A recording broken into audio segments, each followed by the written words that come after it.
This is what we call severe damage. This is the bridge out of town, and we're not going anywhere.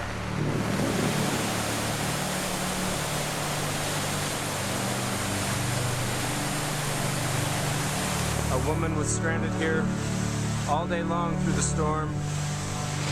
Oh my God! Tropical storm Irene bears down on New England. In Vermont, the storm pushes up against the higher terrain, and the rain intensifies. This is the worst flooding Vermont has seen in nearly 75 years.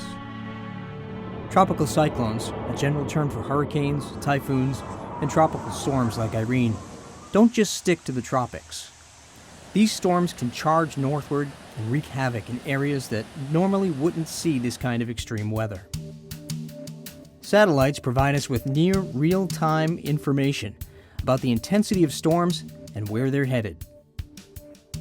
Since its launch in 1997, TRMM, the Tropical Rainfall Measuring Mission, has remained a gold standard in collecting global rainfall data on storms.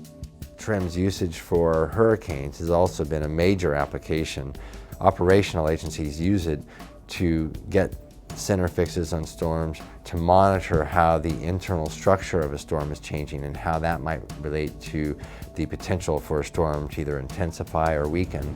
And while TRMM provides essential information on cyclones for tropical areas, for regions like New England, TRMM simply falls short. We knew going into TRMM that there were going to be some limitations, the primary one being its relatively low sensitivity so that it would not be able to get the fairly low rainfall rates that you might see up at higher latitudes. So part of what GPM was supposed to do was just continue those measurements. But also GPM is to improve those measurements by being able to, for example, measure precipitation over a wider swath of the Earth. TRMM is just at about 35 degrees.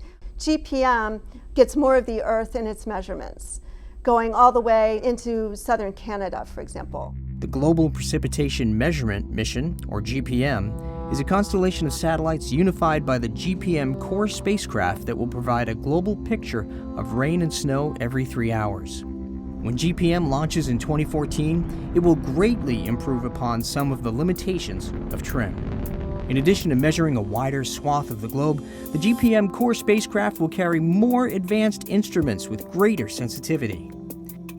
There's the GPM Microwave Imager, or the GMI, a radiometer that will use 13 microwave channels to capture precipitation intensities and horizontal patterns.